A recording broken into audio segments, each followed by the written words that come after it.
Hello everyone, I am Manisha. Welcome to our study.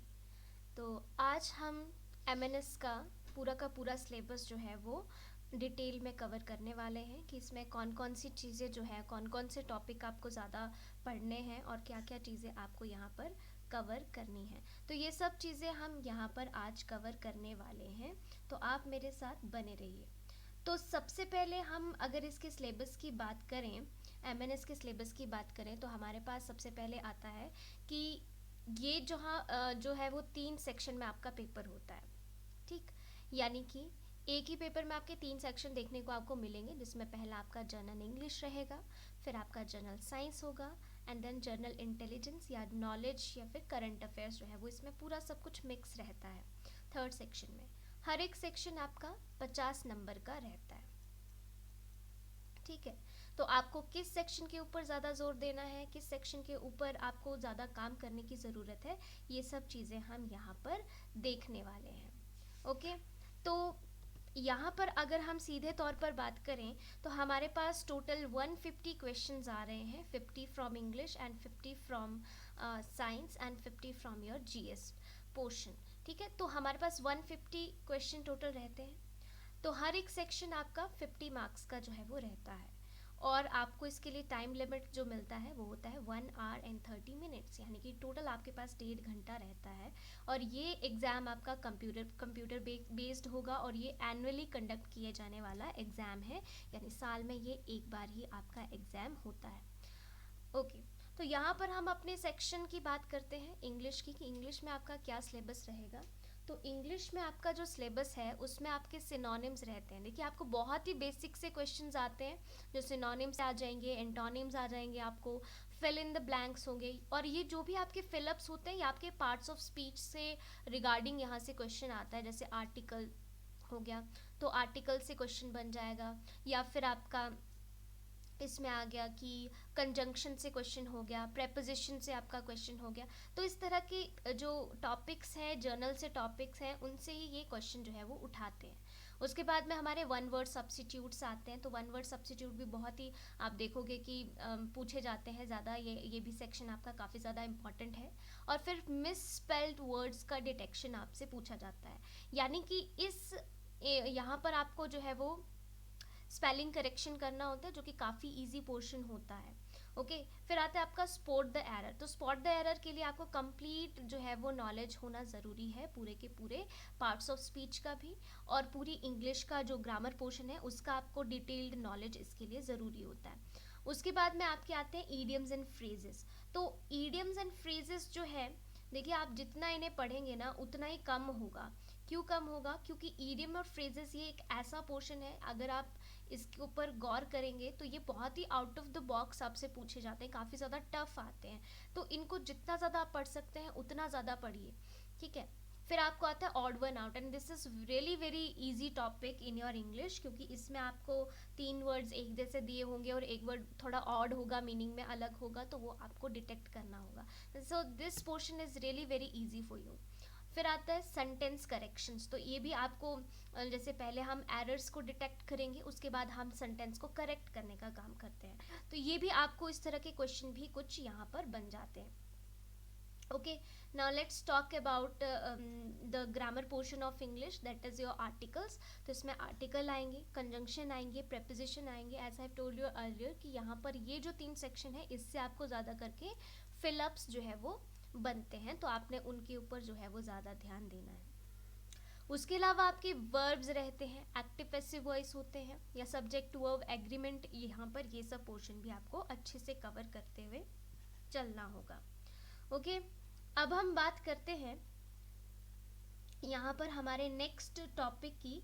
अगर हम इसके ऊपर देखें तो हमारे पास जो है वो बायो, जैसे साइंस है, वैसे तो साइंस आपका इकट्ठा ही आता है। जैसे साइंस में आपका फिजिक्स, केमिस्ट्री एंड बायो, ये इकट्ठा ही रहता है। बट मैंने जो है वो सुविधा के लिए यहाँ पर फिजिक्स का सिलेबस अलग से, केमिस्ट्री का अलग से और बायो का अलग से डिवाइड कर दिया है।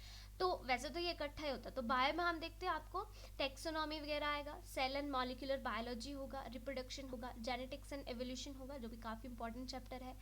उसके अलावा आपका ह्यूमन हेल्थ एंड डिजीजेज रहता है, तो ये भी काफ़ी ज़्यादा इंपॉर्टेंट आपका चैप्टर देखने को मिलता है। यहाँ से डिजीज से तो बहुत सारे क्वेश्चन जो है वो आपको देखने को मिल सकते हैं, जो पूछे जाते हैं जनरल तौर पर। ठीक, तो ये आपका जो है वो नॉर्मली रह जाता है इसमें, तो ये पोर्शन भी आपने यहाँ पर देख लेना है साथ में थोड़ा।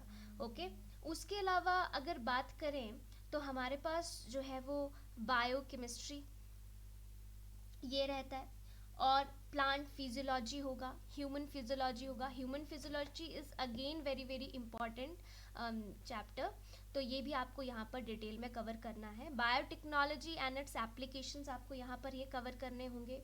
बायोडाइवर्सिटी आपको, इकोलॉजी एंड एनवायरनमेंट ये भी यहाँ पर रहता है। ठीक है, तो ये सब चीज़ें आपने यहाँ पर ध्यान में दे लेनी है कि क्या क्या आपको यहाँ से आ रहा है। तो बायो सेक्शन आपका इम्पॉर्टेंट है, तो अप्रॉक्सीमेट अगर बात करूँ तो 20 मार्क्स का आपको जो है वो सिर्फ बायो आ रहा है। तो 50 में से 20 आप देख सकते हैं कि एक बड़ा एवरेज है, तो यहाँ से आप इसको कवर कर सकते हैं। तो इसको आपने एक बार ज़रूर ध्यान से पढ़ लेना है, बायो वगैरह वाले चैप्टर्स को इसको पूरा देख लेना है आपने कि क्या क्या चीज़ें हैं। Now let's talk about the physics. तो फिजिक्स की बात करते हैं, तो फिजिक्स में आपका law of motion and work, energy, power ये हो गया। प्रॉपर्टीज ऑफ मैटर आ जाता है, इलेक्ट्रोस्टैटिक्स होता है, करंट इलेक्ट्रिसिटी हो गया, magnetic effects of electric current आ गया, electromagnetic induction and alternating current वगैरह जो भी आपका एसी वगैरह होता है, ये सब चीज़ें आपकी इसमें इंक्लूडेड रहती हैं। तो ये आपका फिजिक्स का कुछ पोर्शन का सिलेबस है। उसके अलावा फिजिक्स में आपको पूछा जाएगा optics, and optics is very important chapter आपका फिजिक्स में, क्योंकि फिजिक्स में ऑप्टिक्स से ज़रूर क्वेश्चन बनता है। जो लेंस वाले क्वेश्चन होते हैं ज़्यादा करके वो क्वेश्चन यहाँ पे बन जाते हैं, तो ये काफ़ी ज़्यादा इंपॉर्टेंट आपका सेक्शन एक रहता है। उसके अलावा dual nature of radiation and atomic physics हो गया, न्यूक्लियर फिजिक्स हो गया, ये यहाँ से क्वेश्चन बनता है। Semiconductor devices and their applications, ये भी आपने यहाँ पर इस चैप्टर को भी पढ़ लेना है, क्योंकि कई बार क्वेश्चन बनने के चांसेस होते हैं। ओके, तो ये सब आपका रहता है फिजिक्स का।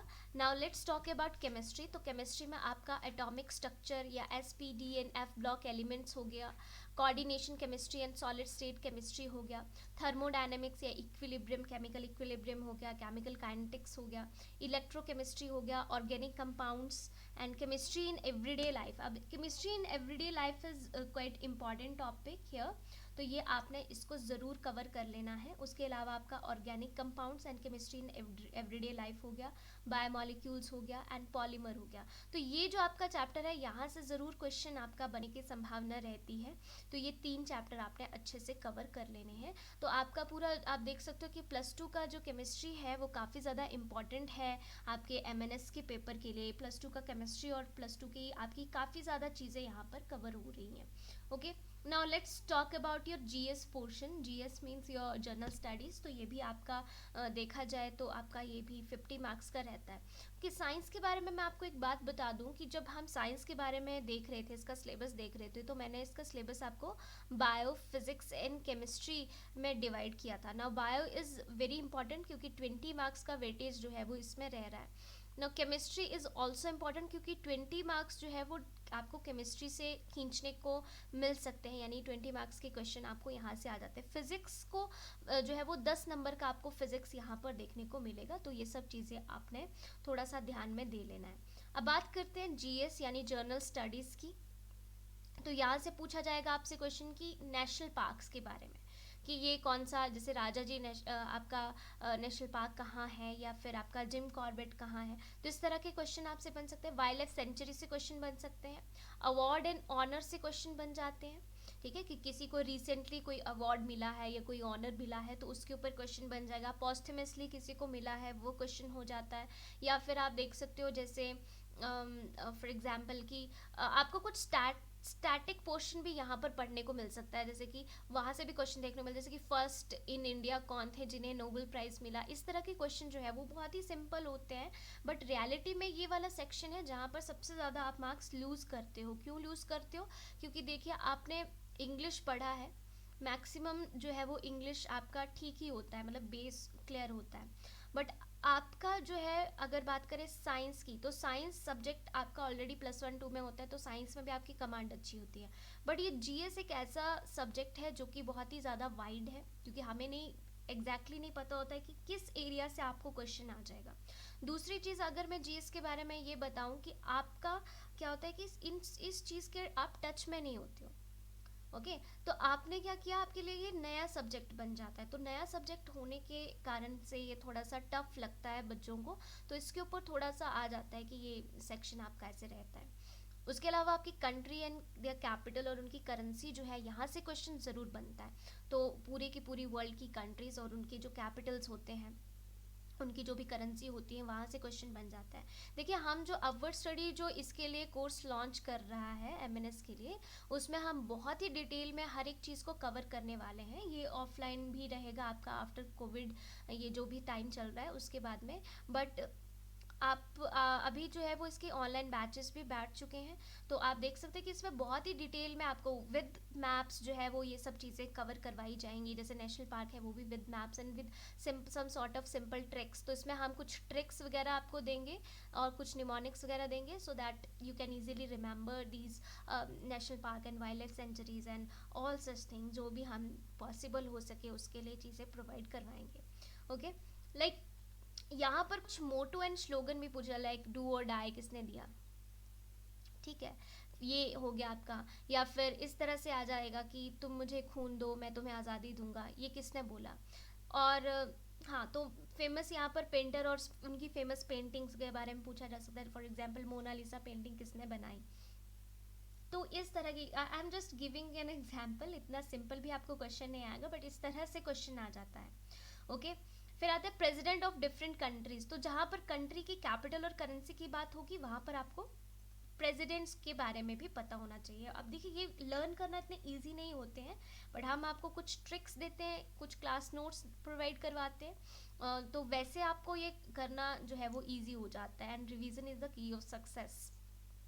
तो आपको रिवाइज करना होता है जो भी चीज़ें करवाई जाती हैं, तो क्लास के साथ साथ में जो पढ़ाया जाता है उसका रिवीजन साथ साथ में होता रहे, तो it is really very easy, not that much difficult. Okay, तो फिर बात करते हैं जोग्राफिकल इंडिकेशन टैग की। तो geographic indication tag means GI tags वगैरह से क्वेश्चन बन जाता है आपका, ठीक है, तो ये आपके रहेंगे। फॉर एग्जाम्पल, हिमाचल में आपका कांगड़ा टी को मिला है, आपका चंबयाली रुमाल को मिला हुआ है जीआई टैग, तो ऐसे क्वेश्चन पूछ लिए जाते हैं। जैसे दार्जिलिंग टी हो गया, उसको फर्स्ट था, वैसे वैसे क्वेश्चन आपको आ जाते हैं, ठीक है। इंपॉर्टेंट डेट्स एंड थीम्स पूछी जा सकते हैं। फॉर एग्जाम्पल, 15 जैन को हमने आर्मी डे मनाया, तो इसका जो है वो आर्मी डे का थीम क्या था। या 9 जैन को हमने जब प्रवासी भारतीय दिवस मनाया, तो इसका थीम क्या था। इस तरह के क्वेश्चन आपसे बन जाते हैं। हेडक्वार्टर्स पूछ लेंगे आपको, ऑर्गेनाइजेशन जैसे WHO का हेडक्वार्टर कहाँ है, ठीक है, इसका फाउंडेशन कब हुआ। इस तरह के क्वेश्चन आपको देखने को मिल सकते हैं। तो ये काफ़ी बेसिक क्वेश्चन है। उसके अलावा आपसे पूछी जा सकती है मिलिट्री एक्सरसाइज। देखिए, हमारी जो आर्मी है या इंडियन आर्मी है या नेवी है या एयरफोर्स है, ये कुछ तरह की एक्सरसाइज करते रहते हैं। Exercise they are just like practices, जैसे कि युद्धाभ्यास हो गया या मालाबार एक्सरसाइज हो गया या शक्ति हो गया। तो हम किस कंट्री के साथ में ये करते हैं, नोमैडिक एलिफेंट हम किसके साथ में करते हैं, तो ये सब चीज़ें आपसे पूछी जा सकती हैं। ओके, फेमस मॉन्यूमेंट्स के बारे में पूछा जा सकता है, कुछ भी फेमस बिल्डिंग्स के बारे में आपसे क्वेश्चन बन सकते हैं। माउंटेन रेंजेस के क्वेश्चन बन सकते हैं आपसे, जैसे एंडीज़ कहाँ है, एटलस कहाँ है, या अल्प्स कहाँ है, रॉकीज़ कहाँ है, तो ऐसे क्वेश्चन बन जाते हैं सिंपल सिंपल से।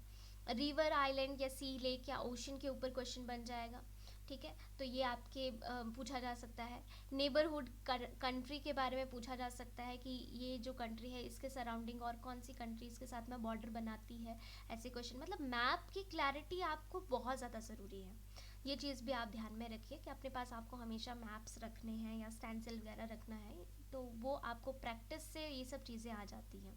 स्पोर्ट्स एंड पर्सनालिटीज़ के ऊपर बहुत से क्वेश्चन आते हैं। फॉर एग्जांपल, मिल्खा सिंह की आपको पता है रिसेंटली तो नहीं कि आपकी लास्ट ईयर डेथ हुई, तो उनकी डेथ के ऊपर आपसे ये क्वेश्चन बन सकता है कि मिल्खा सिंह जो है वो किस स्पोर्ट्स से रिलेटेड थे, ठीक है। उसेन बोल्ट जो है वो किस स्पोर्ट से रिलेटेड है। तो ऐसे ऐसे क्वेश्चन जो है वो पूछे जा सकते हैं। रीजनिंग जो है, रीजनिंग की बात करें तो ये आपका किसके ऊपर बेस्ड होगा, जैसे नंबर सीरीज हो गया, ठीक है। तो नंबर सीरीज़ के ऊपर क्वेश्चन बन सकता है। रिलेशनशिप कंसेप्ट जिसे हम ब्लड रिलेशन वगैरह बोलते हैं, यहाँ से क्वेश्चन बन सकता है। ठीक है, वर्ड्स बेस्ड क्वेश्चन हो सकते हैं, कुछ आपके सिटिंग अरेंजमेंट से क्वेश्चन आ सकता है। उसके अलावा आपका जीएस में जो आएगा वो होगा बेसिक पॉलिटी। तो बेसिक पॉलिटी जो है वो काफ़ी ज़्यादा इंपॉर्टेंट है, यहाँ से आपको क्वेश्चन बन सकता है। तो मतलब ज़्यादा डेप्थ में नहीं जाना है, बस आपसे जैसे फंडामेंटल राइट्स के बारे में पूछ लेंगे कि कौन सा राइट आपका क्या चीज़ बताता है, या कौन से पार्ट में है, कितने शेड्यूल हैं कॉन्स्टिट्यूशन के। तो बेसिक चीज़ें आपको पता होनी चाहिए, that's it. You don't need to go that much deep in this subject. And same is with history, ज़्यादा डिटेल में आपको पढ़ने की ज़रूरत नहीं है इसकी भी, ये भी आपका सिंपली कवर हो सकता है। ज्योग्राफी का भी सेम है, आपको ज्योग्राफी में भी ज़्यादा डेप्थ में नहीं जाने की ज़रूरत नहीं है। Planet and satellite based questions आपसे पूछे जाएंगे। ये बेसिकली ज्योग्राफी में ऐसे ही क्वेश्चन आपसे आते हैं कि कौन सा प्लैनेट किसके नज़दीक है, कौन सा आपका ब्राइटेस्ट जो है वो एलिमेंट है, आपका एलिमेंट तो नहीं सॉरी, पर आपका कौन सा ब्राइटेस्ट प्लैनेट है, या ऐसे ऐसे क्वेश्चन आपसे सीधे सीधे से बन जाएंगे, तो वो आपको ज़रा ध्यान में रखने होंगे। फुल फॉर्म्स पूछी जा सकते हैं, फॉर एग्जांपल WHO की फुल फॉर्म क्या है, एड्स की फुल फॉर्म क्या है। ज़्यादा करके आपको डिजीज़ बेस्ड क्वेश्चन भी काफ़ी ज़्यादा इंपॉर्टेंट रहते हैं, और इंपॉर्टेंट ऑर्गेनाइजेशन हो गया या कुछ फुल फॉर्म्स जो बेसिक होती हैं उनके ऊपर क्वेश्चन बन जाता है। निक नेम्स पूछ लिए जाते हैं कई बार आपसे कि इस पर्सनालिटी का निक नेम क्या है, इन्हें हम और क्या बोलते हैं, जैसे कि फ्लाइंग सिख किसे बोलते थे, ऐसा क्वेश्चन बन सकता है। रिसर्च इंस्टीट्यूट्स के बारे में पूछा जा सकता है, लाइक DRDO हो गया आपका, ठीक है, या फिर आपका इसरो वगैरह हो गया, या कुछ भी इस तरह के जो क्वेश्चन है आपसे बन सकते हैं। स्पोर्ट्स का वेन्यू पूछा जा सकता है, लाइक 2022 के जो गेम्स होंगे वो कहाँ पर होंगे, या 2024 में कौन से गेम्स होने वाले हैं, कहाँ पर होने वाले हैं, ऐसे क्वेश्चन आपसे बन सकते हैं। ओबिचुरी से क्वेश्चन होते हैं। ओबिचुरी क्या होता है आपका, जो रिसेंटली किसी की मान लो डेथ हुई, आपको पता है कि कोविड-19 रहा जैसे आपका, तो कोविड-19 के दौरान बहुत सी पर्सनालिटीज़, ऐसी इंपॉर्टेंट पर्सनालिटीज़ की भी डेथ्स हुई हैं, हमें देखने को मिला है। तो वो सब चीज़ें आपको पूछी जा सकती हैं कि वो ये पर्सनालिटी किससे रिलेटेड थे, या ऐसे कौन सी चीज़ है जिससे ये रिलेट करते थे, उनके बारे में, उनको कौन सा अवार्ड मिला हुआ था, ऐसे क्वेश्चन जो है वो बन जाते हैं। गवर्नमेंट की जो रिसेंट स्कीम्स चल रही होंगी उससे भी क्वेश्चन जो है वो आपका बन सकता है, तो उसको भी आपने थोड़ा सा ध्यान में रखना है कि क्या क्या चीज़ें आपकी आती हैं। ओके, तो अभी मैं आपसे कुछ चीज़ें आपको यहाँ पर बता दूँ कि जैसे ये जितने भी हमने सेक्शन देखा, हमने इंग्लिश देखा, साइंस का कवर किया, पूरा का पूरा सेक्शन की साइंस देखा हमने, और साथ में हमने जीएस देखा। तो सबसे ज़्यादा जो सिलेबस आपको देखने को मिला होगा वो होगा जीएस का सिलेबस। तो ये बहुत ही ज़्यादा वाइड आपका जो है वो होता है जीएस, पूरा का पूरा। General studies always wide subject, and we don't know so far कि कहाँ से आपका क्वेश्चन निकल के आ जाएगा, तो हमें इसका भी आइडिया नहीं होता है। तो यहाँ पर इस केस में हमें क्या करना चाहिए, इस केस में आपको जो है वो एक प्रॉपर गाइडेंस की ज़रूरत होती है कि आपको पढ़ना क्या है। अगर आपको कोई गाइड करने वाला हो कि अच्छे से कि चीज़ों को कैसे करना है, क्या क्या चीज़ें करनी है, तो आप इन चीज़ों को बड़ी ईजिली कर सकते हो। ठीक है, आपको एक प्रॉपर प्लान की ज़रूरत होती है, आपको प्रॉपर एक नोट्स की ज़रूरत पड़ती है। तो इन सब चीज़ों में हम आपकी हेल्प करते हैं। ठीक है, तो इसके रिगार्डिंग आपके जो ऑफलाइन या ऑनलाइन कोर्सेज़ के लिए आप हमसे कांटेक्ट कर सकते हैं। यहाँ पर हमारे नंबर्स आपको स्क्रीन पर शो हो रहे होंगे। ठीक है, तो ये हमारा जो है वो नंबर है, इस नंबर पर आप हमसे कांटेक्ट कर सकते हैं। और ये हमारा फेसबुक चैनल है अपवर्ड स्टडी, एंड इंस्टा पर भी हम जो है वो हैं, आप देख सकते हैं। और साथ में आप हमें यूट्यूब पर भी सब्सक्राइब कर सकते हैं। Thank you.